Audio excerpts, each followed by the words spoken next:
कौन है रेशु उर्फ अभिलाषा चौधरी, जो इंदौर के बहुचर्चित हनी ट्रैप मामले में सबसे बड़ी राजदार बनकर सामने आई है। रेशु जो कभी आईएएस बनना चाहती थी, फिर बीजेपी से जुड़ी, विधायक बनने का सपना बुना, लेकिन फिर कैसे हनी ट्रैप की मास्टरमाइंड बन गई। पुलिस सूत्रों का दावा है कि रेशु के पास 100 से ज्यादा वीडियो हैं, जिसमें कई बीजेपी से जुड़े सफेद पोश और अधिकारी शामिल हैं। नमस्कार, मैं हूं राशिद अहमद। आप देख रहे हैं पॉलिटिक्स वाला। इंदौर में शराब कारोबारी चिंटू ठाकुर को धमकाने से जुड़े हनी ट्रैप 2 मामले में पुलिस ने सागर निवासी रेशु उर्फ अभिलाषा और इंदौर पुलिस की इंटेलिजेंस विंग के पदस्थ हेड कांस्टेबल विनोद शर्मा को गिरफ्तार कर लिया है। जांच एजेंसियों को रेशु के दिल्ली में एक केंद्रीय राज्य मंत्री से करीबी संबंधों की भी जानकारी मिली है। दोनों को कल शाम मजिस्ट्रेट के बंगले पर पेश किया गया। वहां से कोर्ट ने उन्हें 25 मई तक पुलिस रिमांड पर भेज दिया।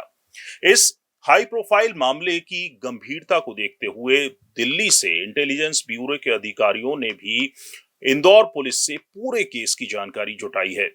सूत्रों के अनुसार इस नेटवर्क में कई नेता, अफसर और बड़े कारोबारी जुड़े होने की आशंका है। अब तक इस केस में कथित लेडी तस्कर अलका दीक्षित, लाखन चौधरी, जयदीप जितेंद्र, पुरोहित और मास्टरमाइंड श्वेता जैन समेत 7 आरोपी गिरफ्तार हो चुके हैं। जांच में सामने आया है कि भोपाल के चर्चित हनी ट्रैप मामले की मुख्य आरोपी श्वेता जैन के साथ मिलकर रेशु उर्फ अभिलाषा कई प्रभावशाली लोगों के संपर्क में थी। बताया जा रहा है कि उसका नेटवर्क सागर, भोपाल, उज्जैन, इंदौर से लेकर दिल्ली तक फैला हुआ था। रेशु सागर में भाजपा के अनुसूचित जाति जनजाति मोर्चा की नगर अध्यक्ष भी रह चुकी है। वो मूल रूप से सागर के मकरोनिया क्षेत्र की रहने वाली है और आईएएस की तैयारी भी कर चुकी है, यानी कलेक्टर बनने का सपना उसका था।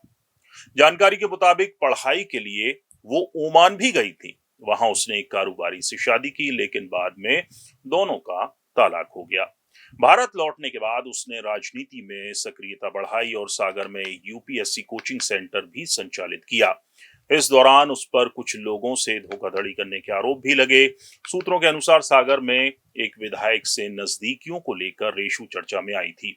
बताया जाता है कि विधायक की पत्नी और परिजनों ने सार्वजनिक रूप से उसे फटकार भी लगाई थी। इसके बाद वो मकरोनिया क्षेत्र में कई संदिग्ध और आपराधिक पृष्ठभूमि वाले लोगों के संपर्क में आ गई।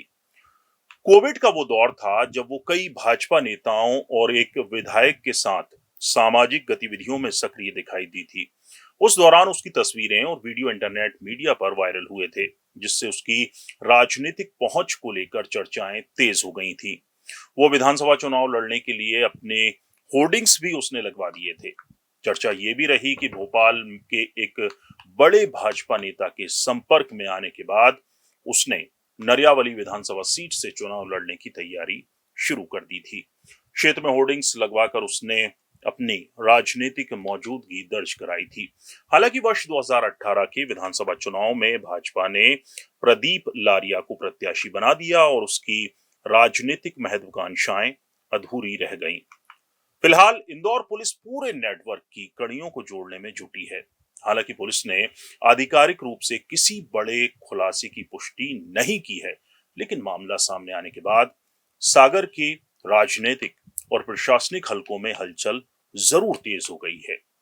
और अब देखना होगा कि वो जो 100 वीडियो की हमने बात की थी शुरुआत में, जो रेशु के पास 100 वीडियो हैं, उनमें कौन है, उनमें कितने नेता हैं, कितने अधिकारी हैं और किन किन को हनी ट्रैप में रेशु ने फंसाया था।